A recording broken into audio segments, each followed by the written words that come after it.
Assalamualaikum warahmatullahi wabarakatuh.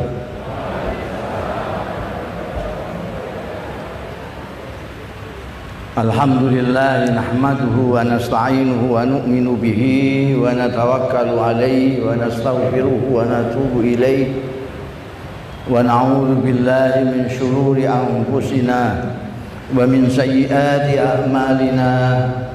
Man yahdihillahu fala mudilla lahu wa man yudlil fala hadiya lahu. Wa asyhadu an la ilaha illallah wahdahu la syarika lahu wa asyhadu anna Muhammadan abduhu wa rasuluh.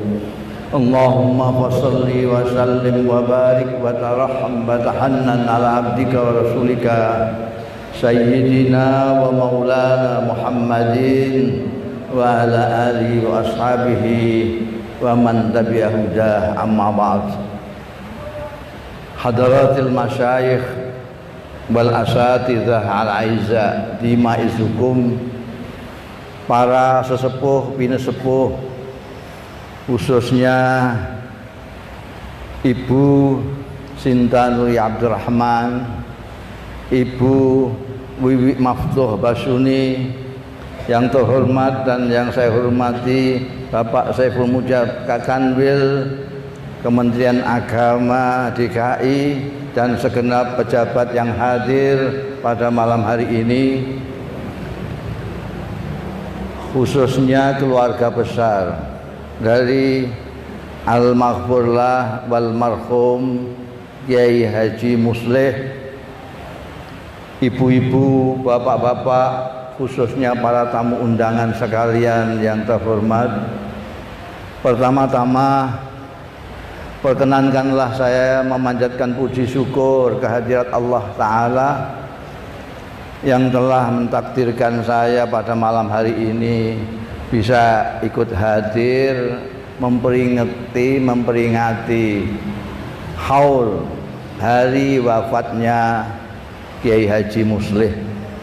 Mudah-mudahan perjumpaan kita pada malam hari ini mendapat ridho dari Allah Ta'ala, barokah, manfaat fid dini wa dunya wal akhirah.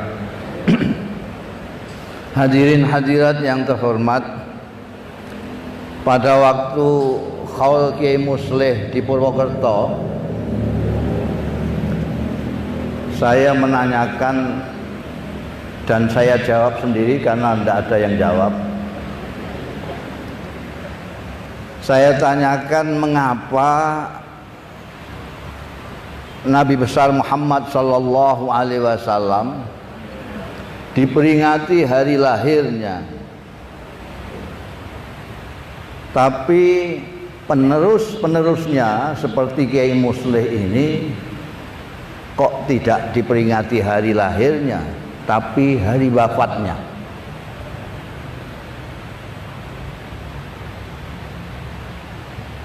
Kanjeng Nabi sebagai pemimpin tinggi, kiai-kiai seperti Kiai Musleh meneruskan perjuangan.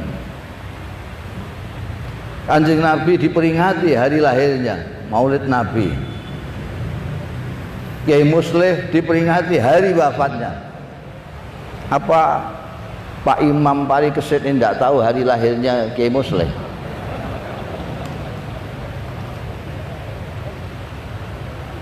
Saya kira bukan karena itu. Kanjeng Nabi Muhammad sallallahu alaihi wasallam kelahirannya menandai zaman. Kanjeng Nabi Muhammad sallallahu alaihi wasallam maksum. Sementara kiai-kiai, apalagi ustadz, itu tidak.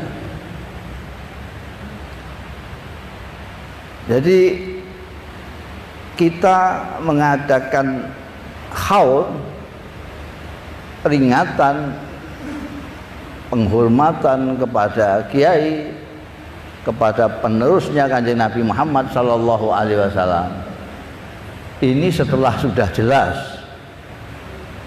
bahwa almarhum memang konsisten di dalam mengikuti jejak Rasulullah Sallallahu Alaihi Wasallam. Istiqomah di dalam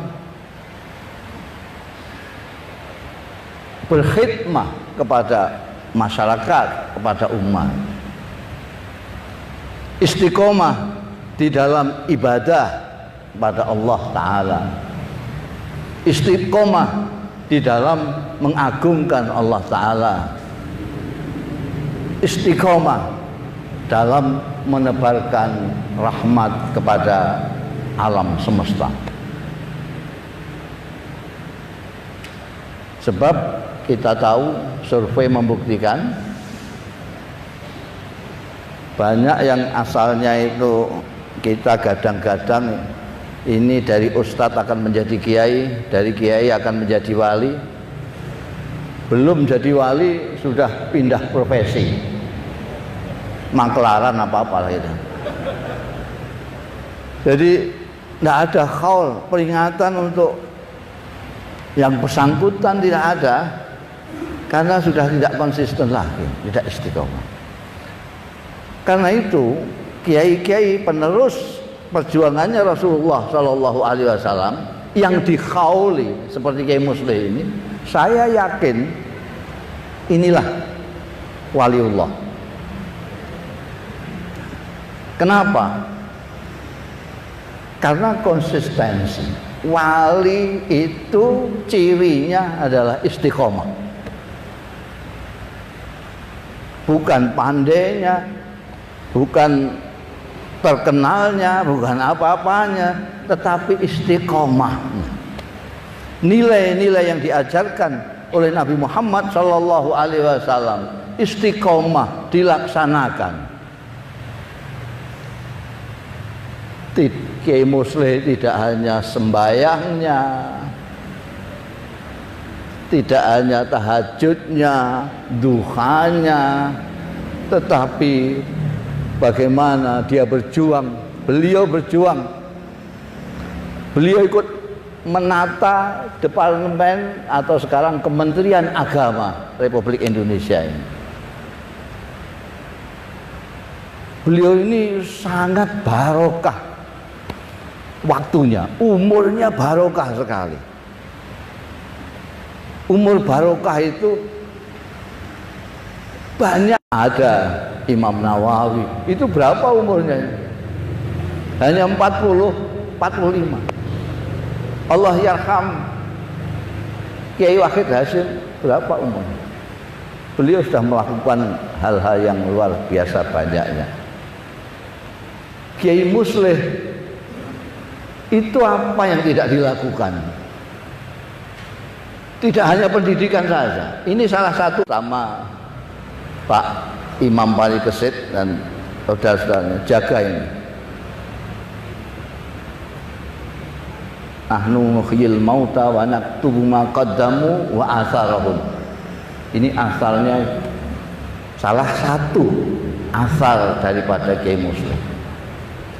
Kembali kepada yang saya katakan tadi, mengapa saya yakin Kiai Muslih ini waliyun min auliyaillah? Karena salah satu ciri daripada waliullah adalah istiqomah. Kita sebetulnya semuanya ini berpeluang untuk menjadi wali semua. Untuk menjadi wali itu cuma dua persyaratannya. Yang pertama, mengakui bahwa tidak ada Tuhan selain Allah Subhanahu wa Ta'ala.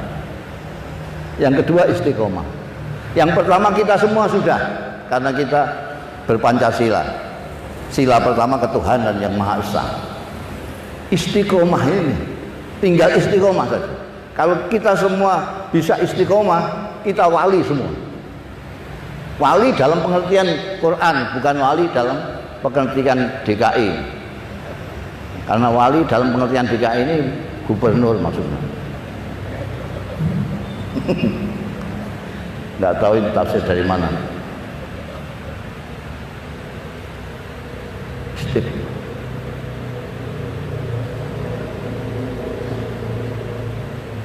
Ciri-ciri dari wali itu dia tidak mempunyai rasa takut dan tidak punya rasa susah. Saya kenal pribadi alhamdulillah dengan Kiai Muslim. Saya dikenalkan oleh saudara saya Abdurrahman Wahid, saudara saya Fahmi Saifuddin, Allah yarhamhum. Beliau tidak ada kekhawatiran, tidak punya kesedihan, tidak punya.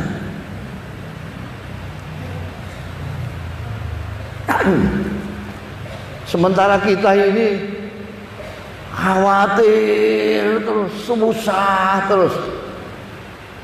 Ini nanti pilpres bagaimana? Khawatir, takut. Ini nanti bagaimana? Takut, serba takut. Tapi kalau wali tidak. Jadi kita kalau mau menandai wali atau tidak, gampang. Kita takut-takutin. Kalau dia takut, bukan wali gitu aja, gampang. Ala inna awliya Allahi la khawfun alaihim walahum yahzanun. Saya kalau enggak di Jakarta, saya enggak dalil biasanya. Karena ini di Jakarta jadi saya dalil segala macam. Ala inna awliya Allahi la khawfun alaihim walahum yahzan. Perhatikan, wali-wali Allah itu tidak mempunyai takut. La khaufun alaihim walahum yahzan. La khaufun alaihim itu artinya dia tidak dikuasai oleh ketakutan. Mungkin ada rasa takut tapi tidak sampai menguasainya, sampai mempengaruhi perilakunya. Ada orang yang takut sedemikian rupa sampai mempengaruhi pribadinya, mempengaruhi akhlaknya. Takut tidak makan lalu nyopet. Takut tidak bisa memberi makan anak cucunya sampai 7 turunan, ya korupsi. Takut kalah pilkada, macam-macam lah itu. Tapi la khaufun alaihim, wali tidak pernah dikuasai, ditaklukkan oleh rasa takutnya. Walahum yahzanun, tidak pernah susah. Kiai Muslim tidak pernah susah.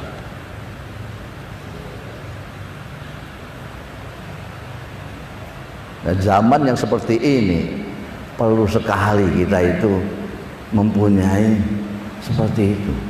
Tidak takut, tidak susah. Kita syaratnya 2, kita tinggal 1 tok. Syaratnya 2, tinggal 1. 1 itu adalah istiqomah. Kita mengakui tidak ada Tuhan selain Allah dan kita istiqomah sebagai hamba Allah Ta'ala. Kita akan menjadi wali. Inna aulia itu jamaknya wali. Wali itu kalau tafsir konvensional biasa diartikan kekasih atau penolong. Jadi kalau aulia Allah itu kekasih Allah, penolong Allah. Atau dibalik, orang yang ditolong Allah. Saya mempunyai makna orisinil dari saya. Jadi ini akan saya patenkan. Karena saya kira belum ada yang memaknai seperti saya. Wali yang jamaknya aulia, saya artikan dalam bahasa Jawa itu bolo. Bolo. Mungkin bahasa Indonesia sekutu. Bolo itu lawannya musuh. Kalau Anda sekalian Mukmin, saya mukmin, Anda bolo saya. Wal mu'minuna wal mu'minut ba'duhum awliya'u ba'din. Kalau kita walinya Allah, artinya kita bolone Gusti Allah Ta'ala. Karena bolonya Gusti Allah, maka la khaufun alaihim wala hum yahzanun. Tidak merasa takut siapa-siapa. Wong bolonya bupati gitu saja sudah luar biasa, apalagi bolone Gusti Allah. Saya memaknai bolo ini karena ada hadis yang menyatakan barang siapa berani-berani dengan waliku, maka aku akan mengumumkan perang kepadanya. Jadi ini idiom perang. Wali itu idiom. Ala inna awliya Allahi la khaufun alaihim balahum yahzanun. Meskipun syaratnya cuma 2 dan kita sudah punya 1, mengapa kita sulit meniru Kiai Muslim? Karena itu yang 1 ini istiqomah. Istiqomah itu konsisten.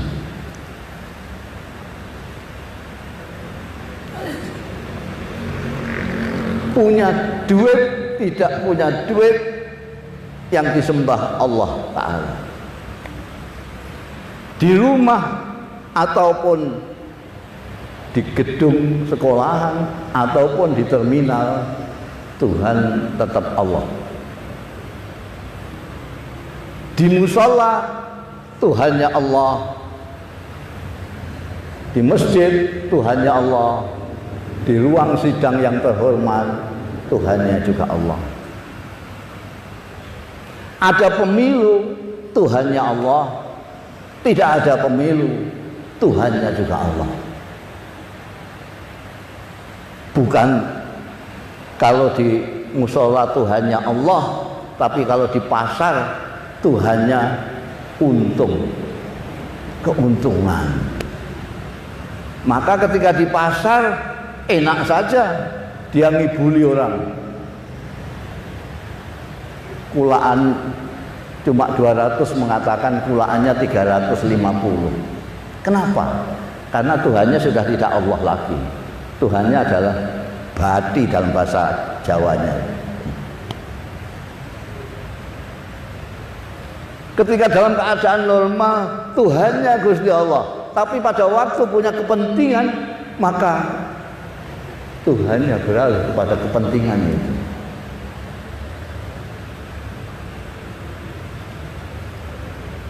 Ketika tidak ada pemilu, tidak ada apa-apa. Tuhan yang menyuruh kita untuk baik dengan saudara kita, kita lakukan. Kita ingat Allah. Allah menyuruh kita baik dengan sesama. Allah menyuruh kita menghormati yang tua, menyayangi yang muda. Masih ingat semua itu. Tapi begitu ada pemilu, ini semua terlupakan. Apa yang difirmankan oleh Allah Subhanahu wa Ta'ala dilupakan semua. Tertutup dengan kepentingan yang lebih mendesak menurut dia. Ini yang namanya tidak konsisten.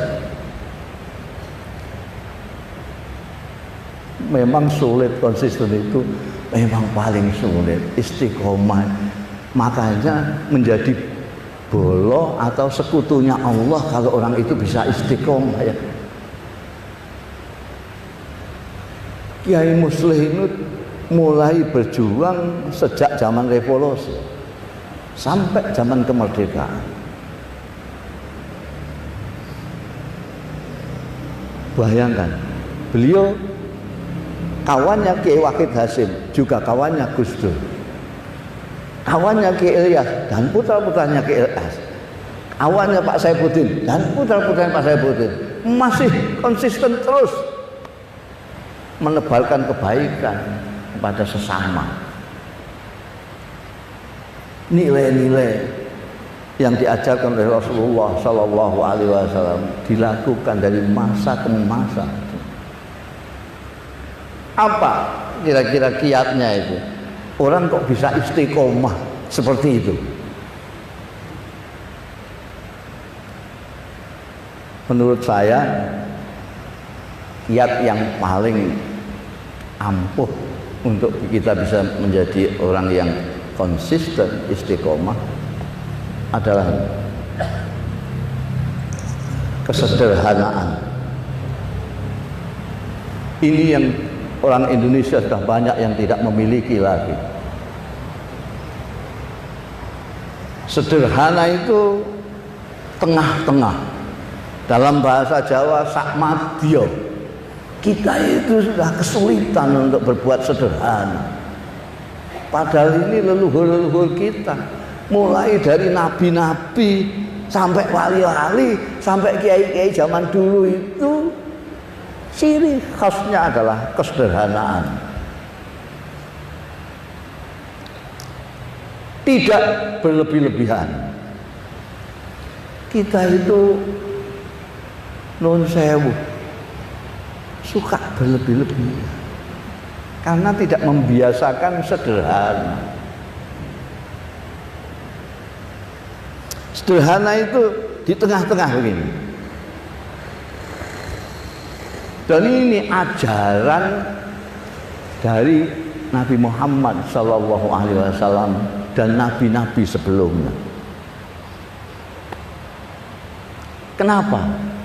Karena sederhana ini salah satu yang paling penting untuk menjadikan kita bisa istiqomah. Orang yang berlebih-lebihan, saya bahasa Jawanya saya kila nih, tidak akan bisa istiqomah. Adil kan tidak bisa. Orang yang berlebih-lebihan tidak akan bisa adil. Karena itu anak-anak saya selalu saya beritahu, kamu jangan berlebih-lebihan dalam segala hal. Hiduplah sederhana dalam segala hal, jangan berlebih-lebihan dalam segala hal. Makan, minum, silahkan, kulu wasrabu, tapi wala tusrifu, jangan berlebih-lebihan.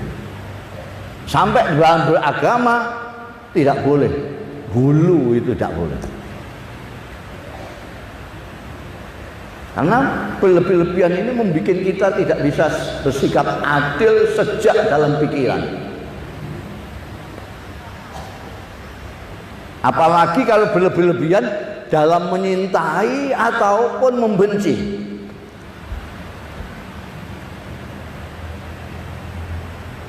Orang yang menyintai kekasihnya, sampean omongin, sampean tausiai, sampean mau idzah hasanai, tidak akan didengarkan.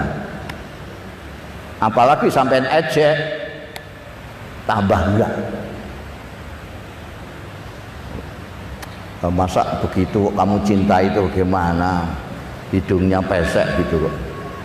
Dia pasti akan menjawab, kamu itu tidak tahu, pesek itu bermacam-macam. Ada pesek yang berseni. Ini kasih saya ini pesek yang berseni. Tidak bisa. Apalagi benci. Orang kalau sudah benci berlebih-lebihan, itu hilang akalnya. Kalau sampean benci ke saya mengatakan 2 kali 2 4, akan sampean salahkan juga. Akan sampai salahkan. 2 kok kali 2 kok 4. Ya berapa? 5 kurang 1. Pokoknya nggak sama saja dengan saya. Karena berlebih-lebihan.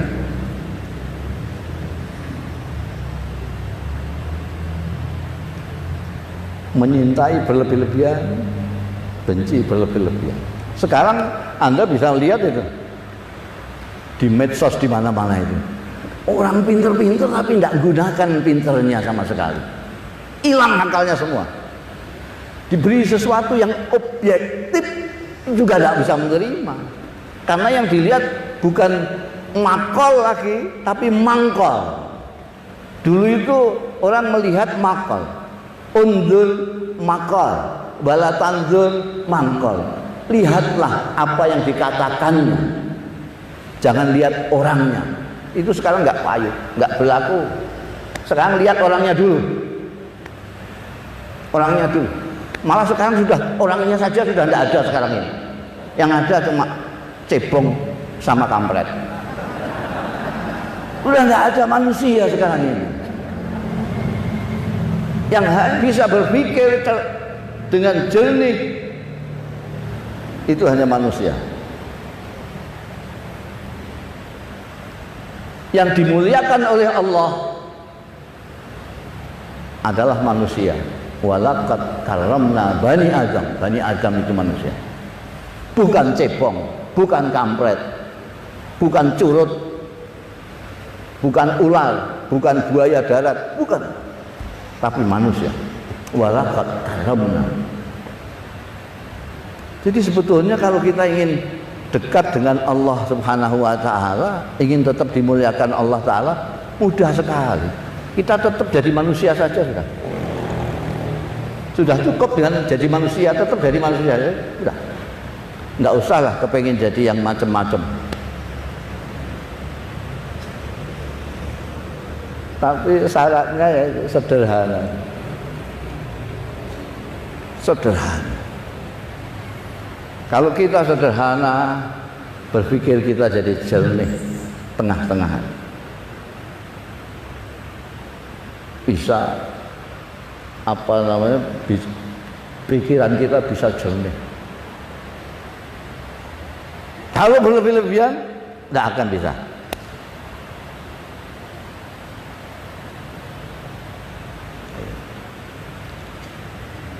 Para hadirin sekalian yang terhormat, saya itu kalau ke Jakarta di sini kebetulan ada Kiai Musleh di sini, saya selalu dibawa kalau tidak oleh Gus Dur ya oleh Dr. Fahmi Allah yarhamah. Itu hanya melihat saja saya sudah mendapat ilmu banyak dari kesederhanaannya, dari sikapnya kepada anak-anak muda, sikapnya kepada orang yang lebih tua. Itu luar biasa. Kesederhanaannya itu yang luar biasa. Jadi kalau orang ketemu Kiai Musleh nggak akan tahu kalau beliau ini seorang pejuang, seorang kiai besar, seorang pendidik. Jangan bisa begitu. Wah, ini terlalu gagah, putranya ini Imam Parikesit terlalu gagah. Beliau tidak, sederhana.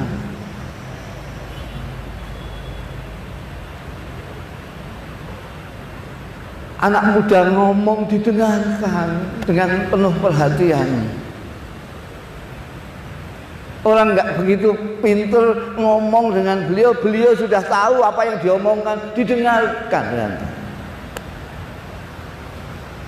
Sekarang ini orang yang memanusiakan manusia seperti itu sudah jarang.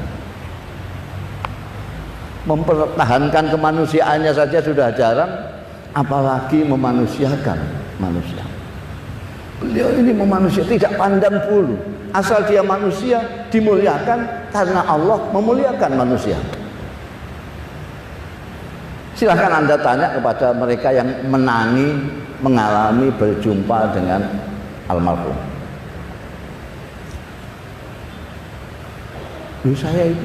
Saya di sini itu dibawa, kalau tidak dibawa Gus Dur sama Dr. Fahmi, itu kan nggak ada yang tahu saya ini siapa ya. Saya terkenal kan baru-baru saja. Dulu itu dandanan. Itu Kiai Musleh sama. Dia memperhatikan omongan saya, dan mendengar omongannya Gus Dur itu sama.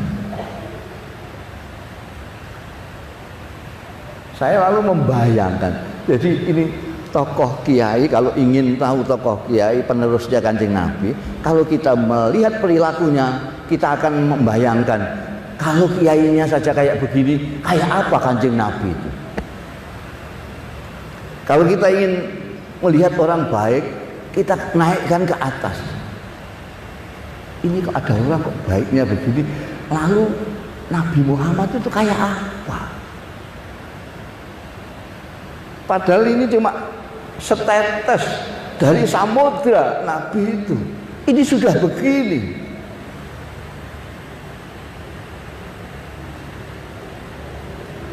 Makanya saya selalu wanti-wanti kepada orang-orang yang sudah terlanjur disebut sebagai pewarisnya Nabi.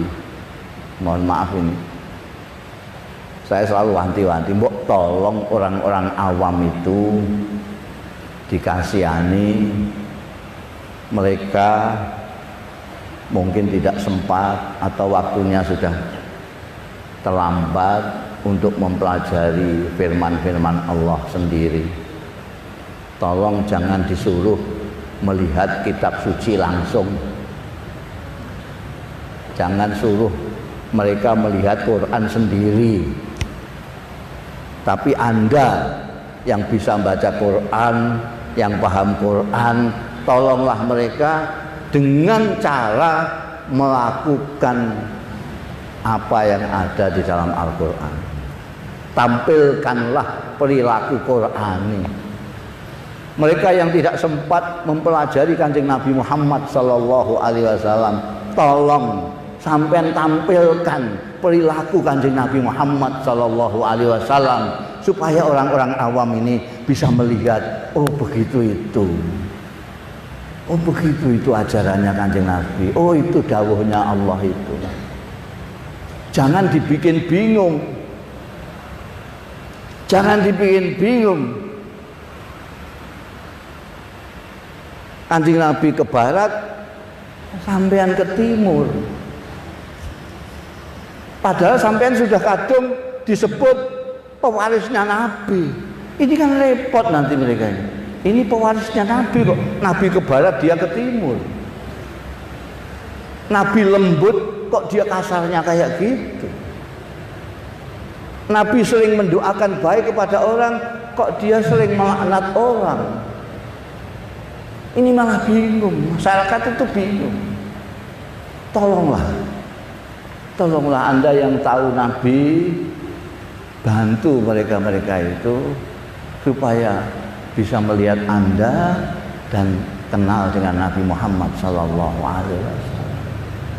Paling tidak jangan melakukan hal-hal yang bertentangan dengan apa yang dilakukan oleh Nabi, karena Anda sudah terlanjur disebut warisnya Nabi. Ini saja permintaan saya. Seperti apa yang ditampilkan oleh Kiai Muslih yang pada malam hari ini kita peringati wafatnya yang ke-20. Beliau itu menampilkan apa yang beliau paham dari Quranul Karim. Beliau tampilkan dalam kehidupannya apa yang beliau pahami dari ajaran Rasulullah Sallallahu Alaihi Wasallam. Kemanusiaannya, kasih sayangnya, memanusiakan manusianya. Itu kita jadi melihat itu, kita yang nggak begitu paham Quran itu sudah, oh ini ya kira-kira ini perilaku Quran ini seperti ini. Kita yang tidak begitu sempat mempelajari biografinya Rasulullah Sallallahu Alaihi Wasallam, kita sudah terpercik sedikit. Oh ini, itu akan lebih efektif untuk mengajak saudara-saudara kita daripada kita pidato seperti ini, pidato seperti saya ini. Pidato seperti ini sampean bisa sambil ngantuk, bisa sambil macam-macam.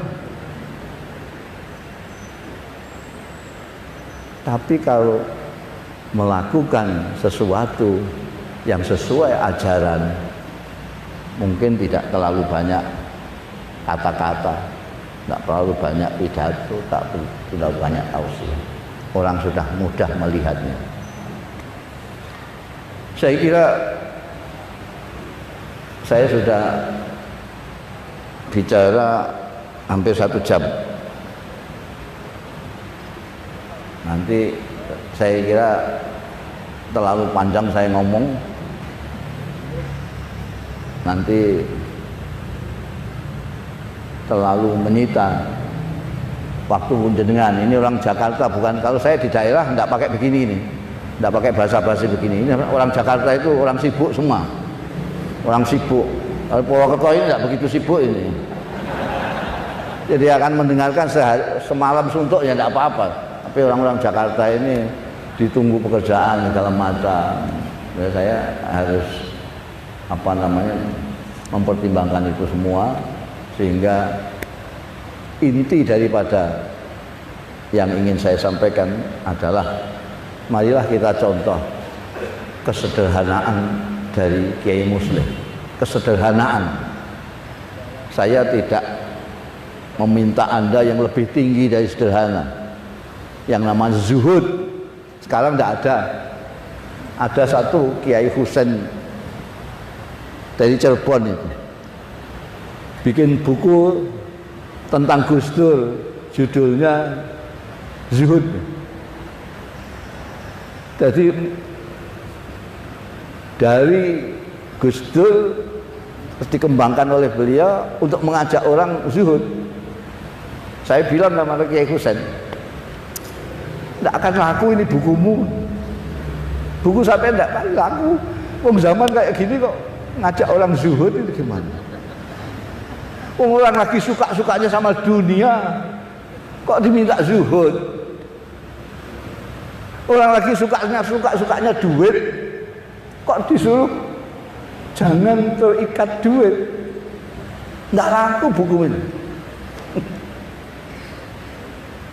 Wong sekarang itu yang orang yang paling terhormat itu yang punya duit toh. Sampai percaya apa nggak percaya? Sampai punya duit, yang menghormati sampai banyak sekali. Punya ilmu atau tidak?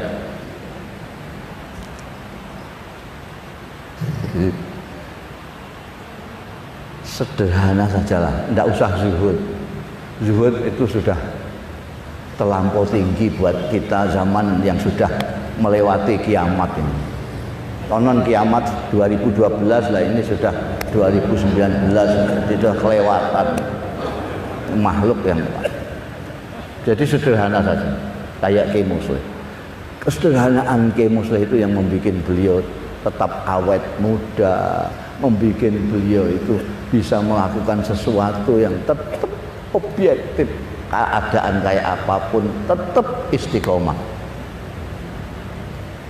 Ini saja inti dari yang ini. Saya sudah gembolkan ini sejak hal pertama Gus Dur. Saya masih ingat. Saya ngajak orang-orang untuk melakukan gerakan sederhana. Pada waktu itu semuanya menyambut, setuju, semuanya ikut. Ternyata habis upacara hal sudah.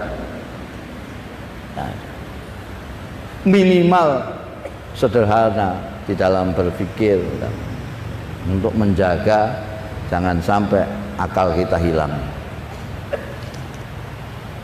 Ibu-ibu, bapak-bapak sekalian, khususnya Pak Imam Parikesit dan seluruh keluarga, ini yang bisa saya sampaikan. Mudah-mudahan ada manfaatnya. Ini kalau sampean kurang banyak omongan saya ini, silahkan baca bukunya. Lihat bukunya, lihat sendiri. Saya ngedobos apa tidak, itu sampean baca nanti. Bukunya Mas Abi itu, sampean baca. Ini dibagi apa enggak nanti? Akan dibagi. Nah, dibagi sudah. Jadi abaikan omongan saya, perhatikan apa yang ada dalam buku itu. Saya kira demikian. kurang lebihnya mohon maaf. Ini yang doa saya ini ada Kakan Wil ini yang lebih baik.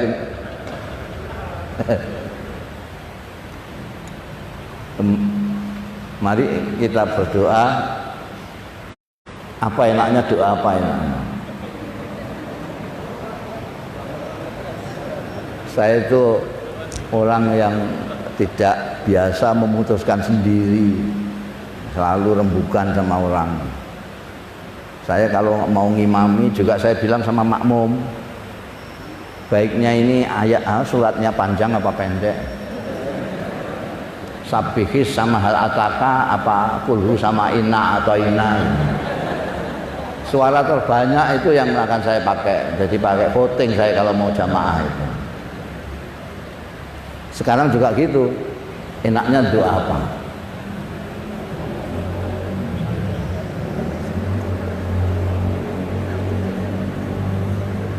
Saya itu heran, kita itu suka musyawarah, tapi kalau diajak musyawarah itu ketawa tok itu.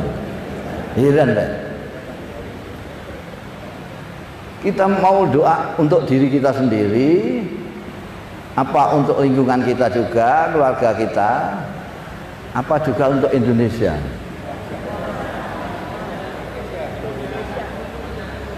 Kalau untuk semuanya itu supaya pendek, ya untuk Indonesia saja.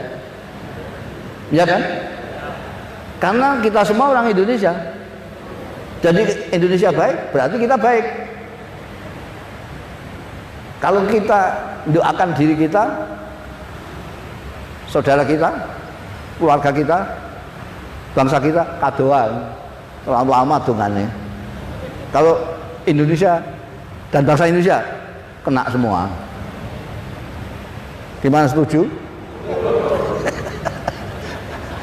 Nah ini itu saya itu gitu. Jadi kalau setuju, mari kita doa untuk Indonesia. Maunya supaya Indonesia kayak apa? Enggak. Kadang-kadang baiknya Indonesia itu kita bermacam-macam itu. Menurut saya Indonesia yang baik itu kalau kepala negaranya noyo. Kalau sini, kalau saya sih Suto. Piye enaknya, enaknya.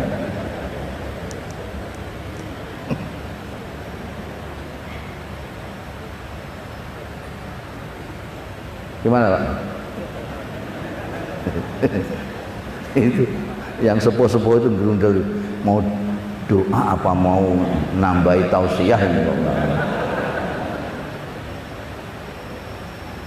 Jadi pokoknya kita doa untuk Indonesia yang baik menurut Allah apa yang menurut kita? Menurut Allah ya. Ya itu saja. Itu yang ya Allah. Ya Tuhan kami, Engkau sudah mendengar. Bahkan sebelum kami ucapkan, Engkau sudah tahu apa yang kami minta. Kami minta Indonesia dan bangsa Indonesia Engkau lindungi, Engkau kembalikan rahmat-Mu kepada Indonesia dan bangsa Indonesia. Kembalikanlah akal sehat kepada kami, kepada bangsa kami, kepada masyarakat kami, rakyat kami, pemimpin-pemimpin kami.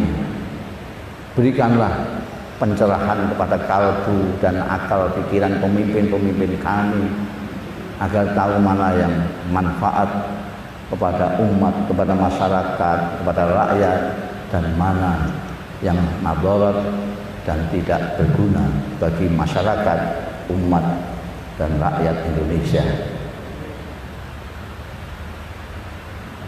Ini yang kita minta ya Allah, dengan barokah umur kita. Al-Fatihah.